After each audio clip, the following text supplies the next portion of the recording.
Hello everyone, how are you doing? Welcome to another video log, status update on what I've been doing as of late. We are in COVID lockdown in Portugal right now, foreseeable for a few more weeks at least. So that means we don't have daycare, which significantly cuts into my free time because I have to take care of our 16, I think it's almost doing 17 months now, old kid. Um, which has been great to spend more time with him, but not so great when I have a lot of stuff on my to-do list that I really wanted to attack, and I reach the end of the day and I don't have really that much energy to do stuff. Still, I have managed to do a couple of things. Excuse me. One of them is to finish the creative writing for a steampunk almanaque, whose deadline was due at the end of this month. It had already been posted that it was on the end of December, and then they posted like additional time for you to submit stuff, and I finally got an interesting idea. I tried to write it down, a bit inspired by the Jen Campbell book that I just finished, in trying to have like each paragraph different time space headspace kind of thing, which I think sort of worked pretty decently on this particular instance. So I'm curious to see what people will think of it. I already submitted it. Christina gave me a hand reading it. She said she really liked it and thought it worked. I gave it a few more tweaks. I think it's good, so I sent it to the folks at Divergência, and we'll see what they think about it, if it's going to be published on the Steampunk Almanac or not. If it's not, I'll eventually publish it some other way. Other stuff that I've been doing. Yesterday, I spent most of my night doing recordings for the Lovebyte event. Lovebyte is a Demoscene event that's going to happen somewhere in March. Don't remember the exact days right now. And Lovebyte is focused on sizecoding, so people who program audiovisuals in very small executable sizes. So 32 bytes, 64 bytes, 128, 256.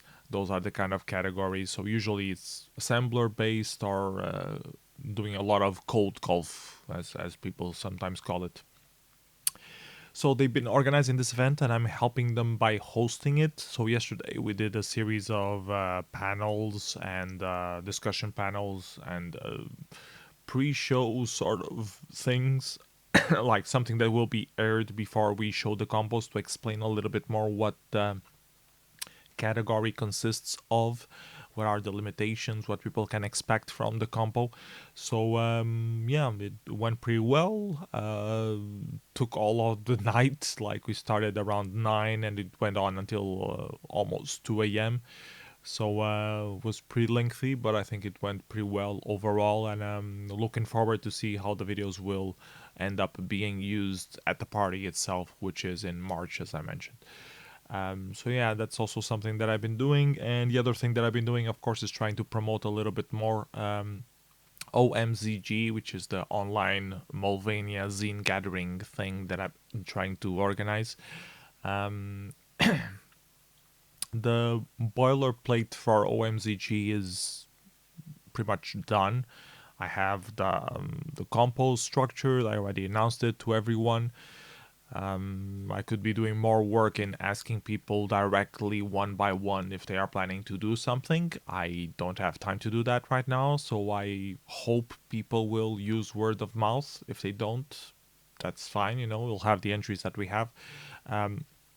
Stuff that I was meaning to do a bit more is I still have a few things to test. I did manage to secure the DJ for the Shader Royale. We'll have Hoffman doing some Amiga DJ sets for that, which is awesome.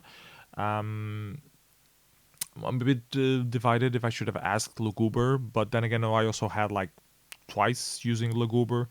I just hope that Luguber doesn't do a set at the same time that we're doing Shader Royale, because he usually does sets at Friday night, but we'll see how that works out.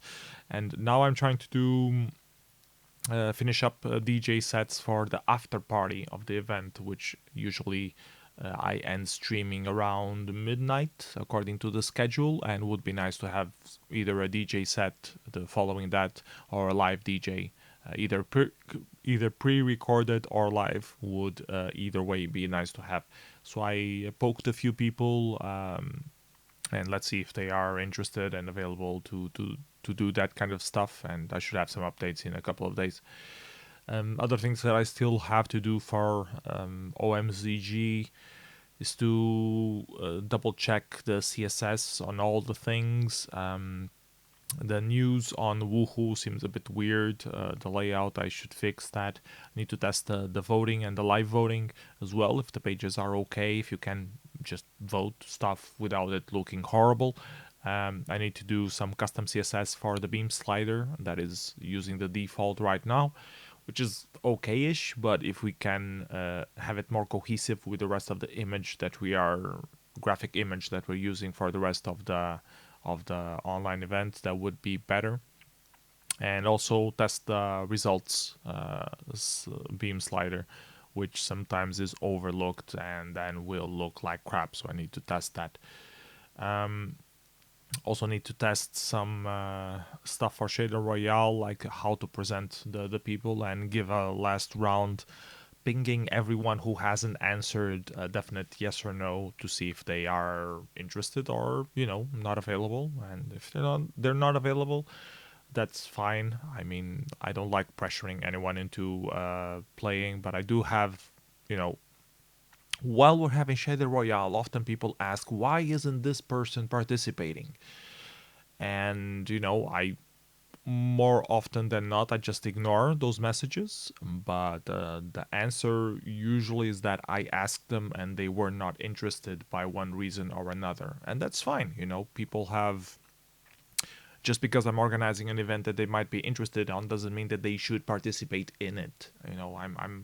I'm having an availability, and if they want to take it, that's awesome. If they don't want to take it, it's completely in their hands to decide to participate or not. So I don't get upset by that, but people keep asking and they sometimes assume that I might get upset by that. Even the participants, when I ask them, they feel like they feel bad because they're saying no for like the third time in a row or something like that. And I don't want people to feel like that. I mean, if I would like them to participate, obviously. That's the point why I'm organizing, is to have people participating, and the more the merrier. So I would like to, keep increasing the number of participants every time I organize Shader Royale.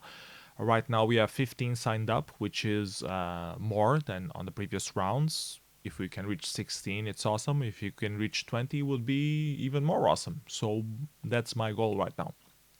I will ping the remaining dozen people that are still pending. And most of the people who don't want to participate, it's because either they tried it and they are feeling a bit rusty and not really looking up for it, or they just have, incompatibility with work schedule and things like that. Or they just, they don't feel like shader coding these days, which is fine. So yeah, all of this to say, like, if your favorite shader coder is not participating on Shader Royale, please don't bother them about it. It's their choice. You can ask them, of course, obviously, and maybe they weren't aware. But I do try to always ping every single person that I can think of, and it's a public announcement. So if anyone wants to join, they're free to just ping me. I also ask the other people who are participating, if they have a friend who is into shader coding that might be interested in participating, ask them. And usually they don't get anyone to attend. We got like 2 or 3 people that way. But most of the time people are a bit scared of participating in a shader royale because they have to memorize the entire ray marching loop, I think. Anyways, I think we already sidetracked a lot from the initial video. So yeah, that's the status update for right now. Things are looking cool for OMZG, apart from Portugal being in lockdown. I think we should be fine. The stream tests that I've been doing, we haven't been having many packet losses. Even if I do have packet losses, I have the backup. I just need to put money on the 4G phone number, and it should just work. So I think we have everything pretty much covered. It's just a matter of reaching the day, finishing these last tests and things that I still want to polish up, and making sure that all of the entries are ready to be played back without any major delays to the schedule. So yeah, see you next video. Bye bye everyone. Take care.